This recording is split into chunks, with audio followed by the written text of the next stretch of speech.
Well, I hope that first panel got your thinking going. I thought it was a very provocative discussion. So now it's my honor and privilege to introduce our morning speaker.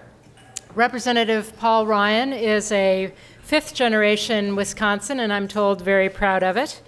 He is serving in his 8th term as a member of Congress.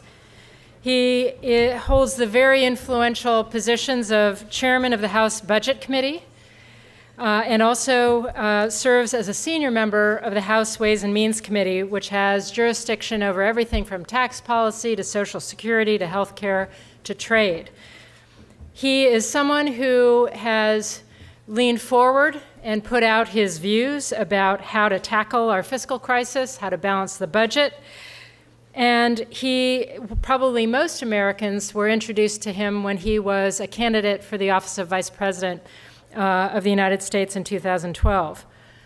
But in this town, he's perhaps best known for the political courage he showed, the leadership he showed in working with Democratic Senator Murray to conclude a bipartisan budget conference agreement that actually avoided another government shutdown and provided sequester relief for defense and domestic spending, offset by a number of savings and reforms. He had the political courage, again, to reach across the aisle, step forward, conclude that agreement.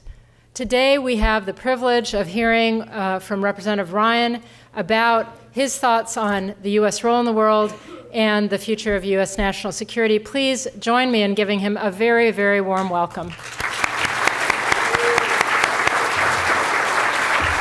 Michelle. Appreciate it. Thanks so much. Morning. Now, I'm looking at the program here, and I see you have quite a lineup. You've got a 4-star general, a PBS news anchor, national security advisor, and now you got a budget guy. So sounds a little anticlimactic. I'll see if I can be part of the entertainment. First of all, Michelle, I want to thank you for this opportunity. I didn't get to speak about national security all that often in my capacity. It's an opportunity that I really appreciate. And I want to begin by saying this. I'm very concerned about where we stand in the world. And I'm very concerned about what that means for us. You might think that working on the budget would narrow your perspectives. You know, national security would just be another number on a spreadsheet. That has not been my experience. Wrestling with the tough decisions, seeing the hard choices, running on a national ticket and contemplating all that comes with it, it has made me all too aware of what it takes to keep us safe and how our current policies, quite frankly, are falling short. So I was very interested to watch the president's speech at West Point last month. I will say that I agreed with some of what I heard, but over the past 5 years, I can't say I agree with a lot of what I've seen. And what I've seen, in far too many cases, the president's not backing up his words with actions. It's not that he says one thing and does another. It's that he doesn't do enough. The instinct is to go for the bare minimum. Just enough to show concern, but not enough to get results. And after 5 years, I think it's worn down our credibility. I don't think this is a tactical mistake. You can't chalk it up to a few bad calls. I think it's a strategic mistake. It's a deeper misunderstanding of what leadership is. The way he tells it, if you can't lead if nobody will follow you, and nobody will follow you if you're arrogant and hypocritical. And you know what? He's got a good point there. But here's what's missing. Nobody will follow you if you are weak and indecisive either. That's the problem. It's not that America might go it alone. It's that our allies might go their own way because they're losing faith in us. Saudi Arabia speaks openly about building nuclear weapons. South Korea and Japan harbor similar thoughts.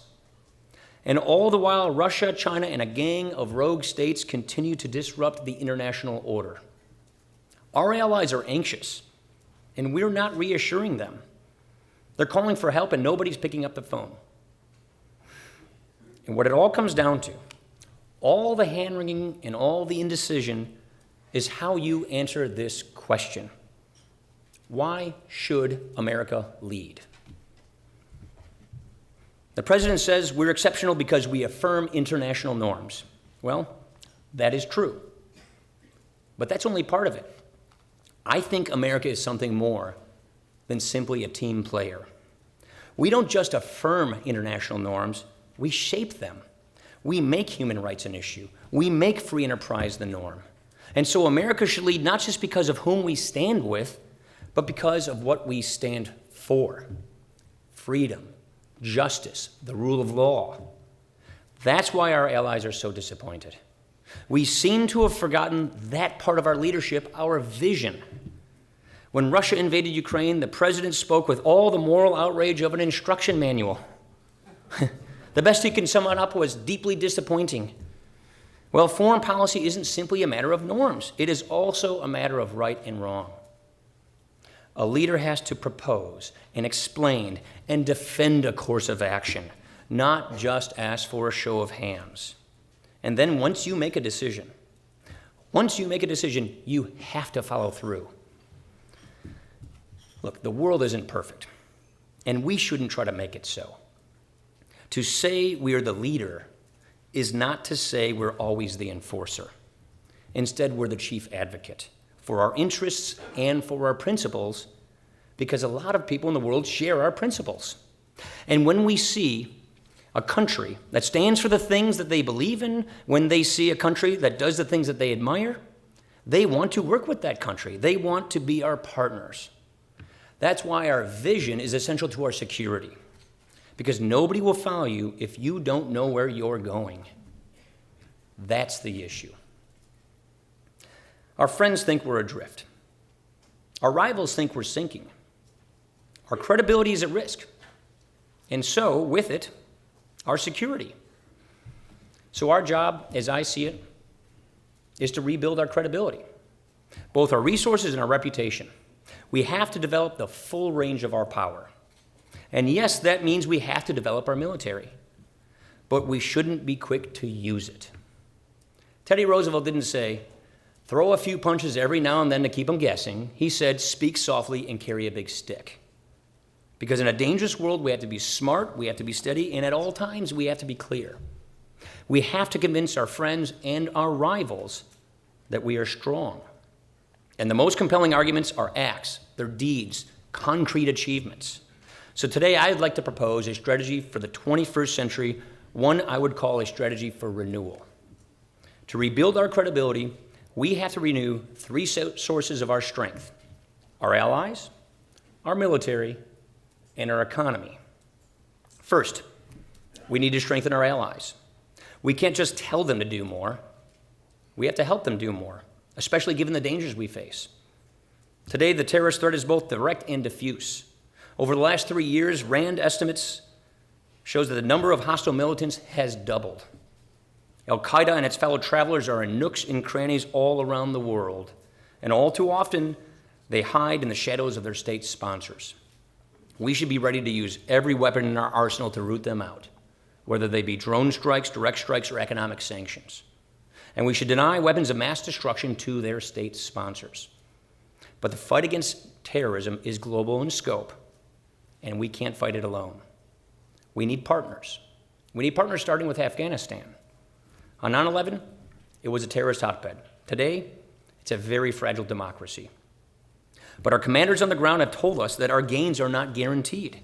And yet, the president has said that he will pull every single troop out by 2016, end of story.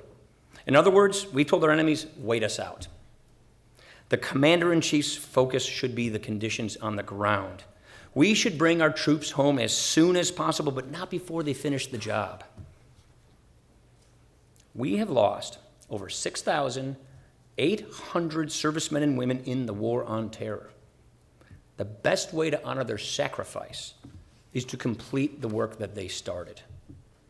No country can lean on us forever, but the Afghan people are trying to stand on their own, and we should help them to their feet. The Afghan security forces are now over 300,000 strong. And with our help, they're learning how to provide air cover and gather intelligence. And if they stick it out, they will deny a sanctuary to al-Qaeda. And if we stick it out, we will secure a valuable ally. Now, Afghanistan is just one of the more obvious of examples. We have to work better with all of our allies all around the world. In Western Europe, we have to strike a balance. Our friends can't depend on us for all of their defense needs, and we can't dictate to them all of their defense policies.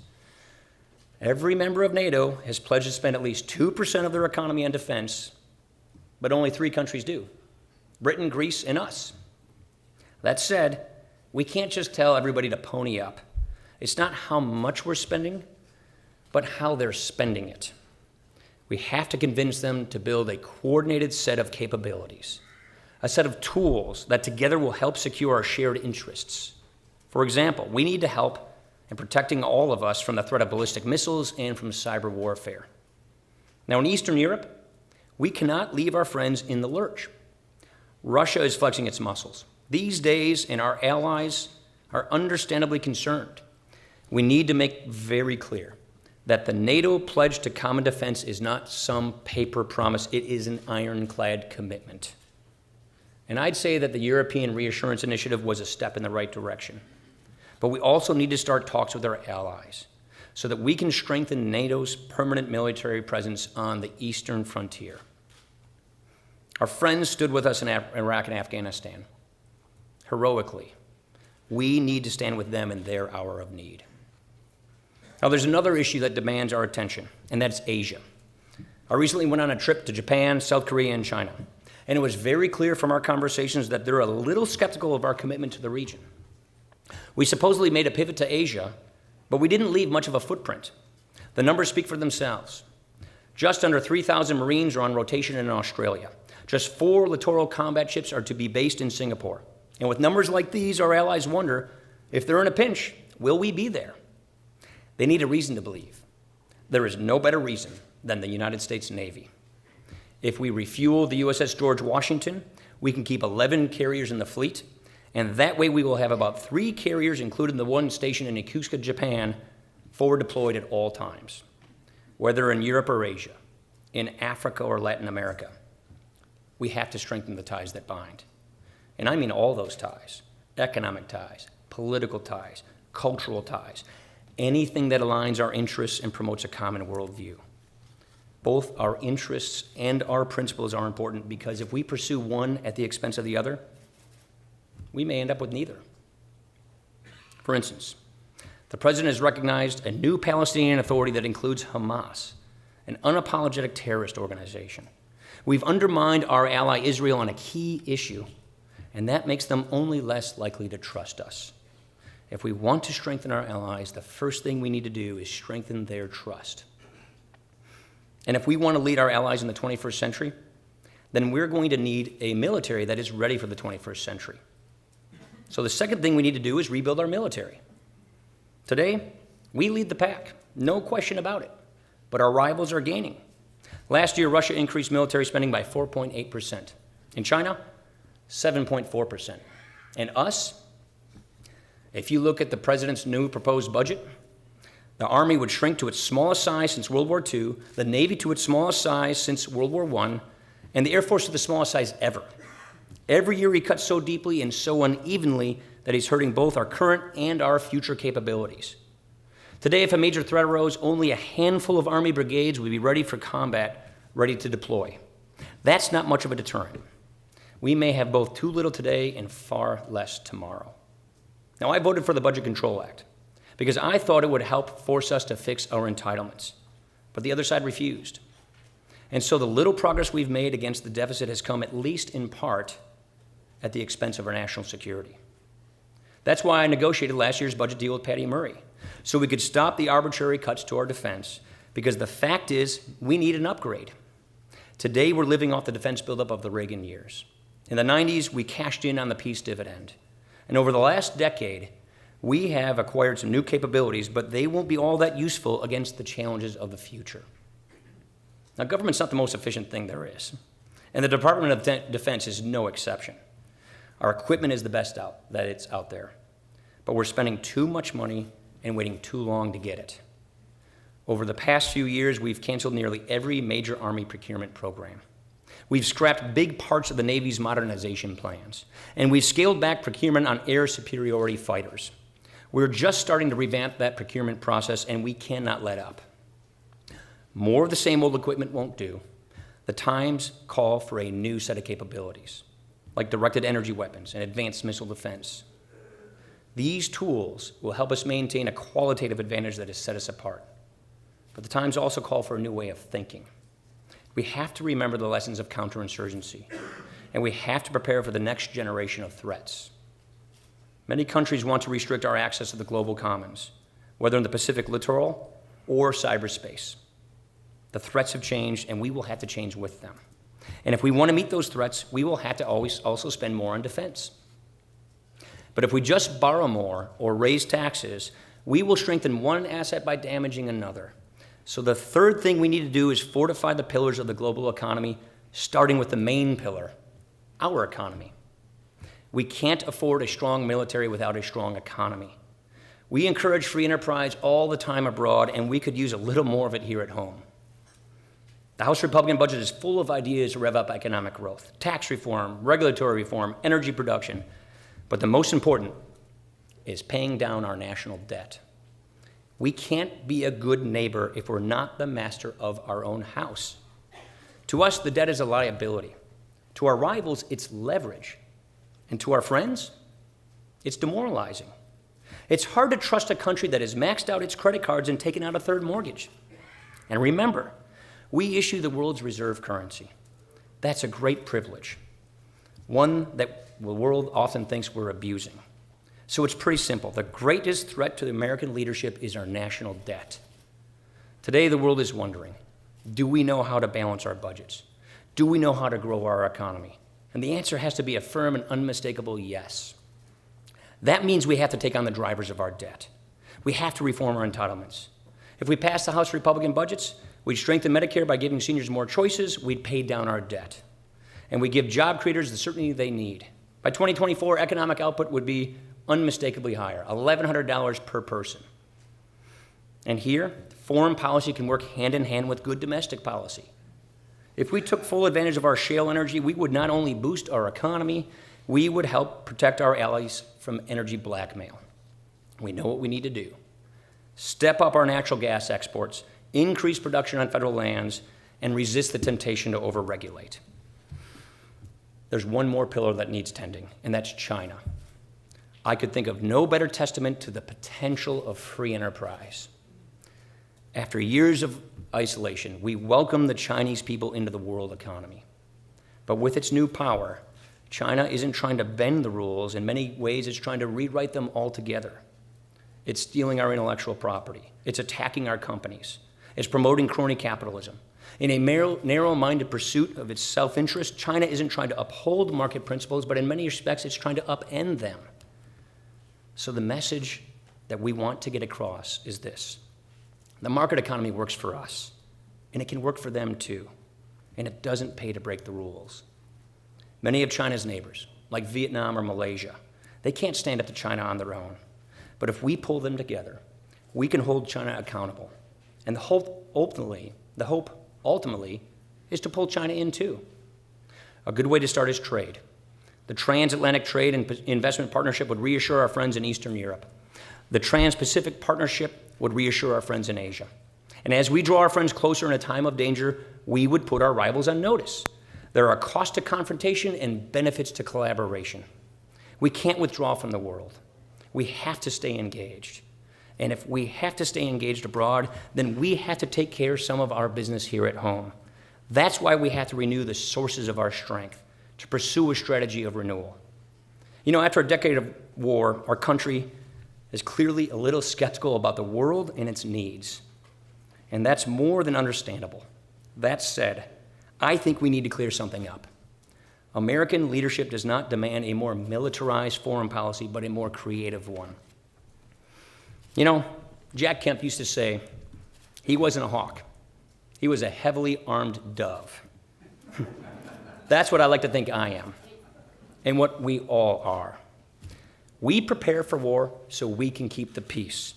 We constantly renew our strength so that we don't have to use it. And through it all, the goal is a safe and free America in a safe and free world. Thank you very much for having me here today.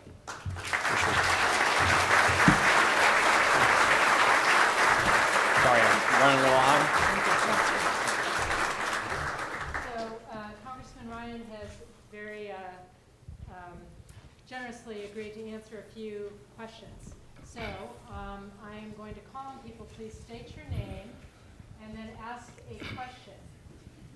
No speeches, a question. Yes, sir.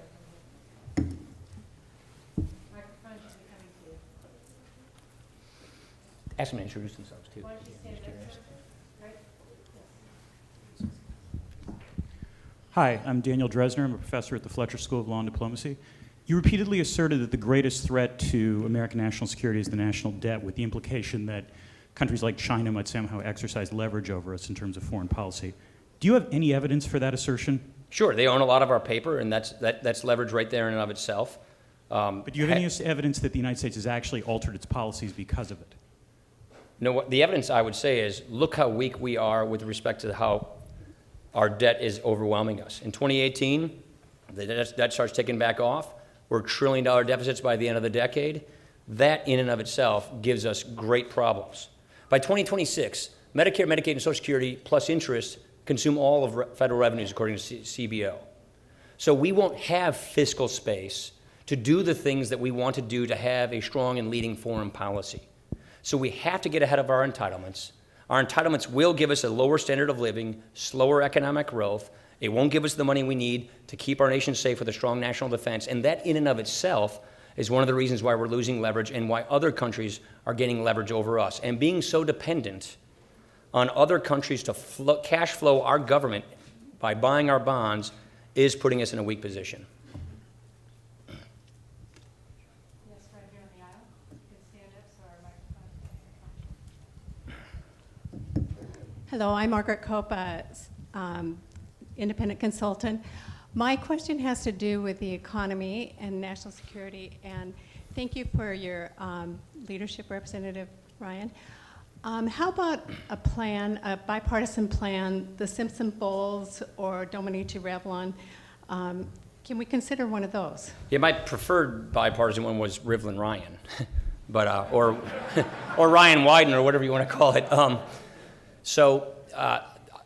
I adore Bowles and Simpson. I served on the commission. The problem I had with that particular product was it did not address healthcare entitlements. That is the main driver of our debt. And it was for reasons that, elected Democrats didn't want us to address healthcare entitlements because that's Obamacare. So it put that issue aside, even though Alice Rivlin and I tried to put an amendment to the plan to deal with healthcare entitlements, that was rejected. And so I didn't think it was sufficient to actually tackling our problems. And instead it relied too heavily on cutting defense.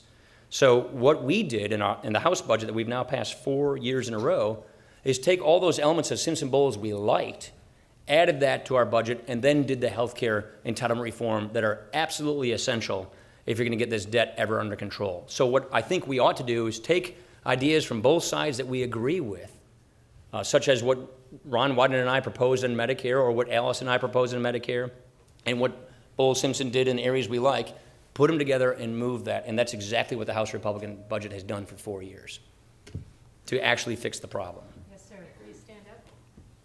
I'm going to come to you.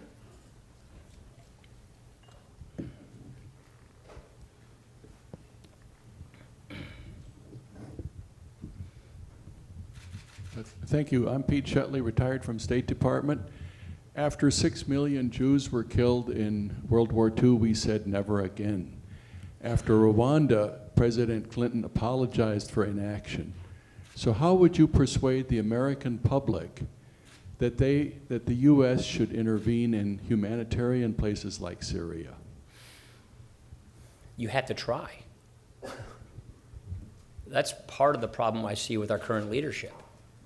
If you decide that there is a course of action that has to be maintained, if you declare a policy and then you don't explain why, if you don't defend it, if you don't use the bully pulpit, and if you don't follow through on what you say you will do, that projects weakness. I think we've missed lots of opportunities in Syria, particularly early on, where we could separate the moderate elements within Syria who were in the right space before the militants came and gained what you could argue right now is an upper hand. I mean, the RAND study shows us right now, a lot of militants are coming right out of this conflict. And I think one of the mistakes that were made is we didn't get involved early enough in the right way. And in order to do that, you have to make the case to the American public why this is essential to our national security, and that case was not made. That's what leadership is, and I don't think we have that kind of leadership today. And as a result, I think we have a much, much more destabilized Middle East that is creating problems with all of the neighbors.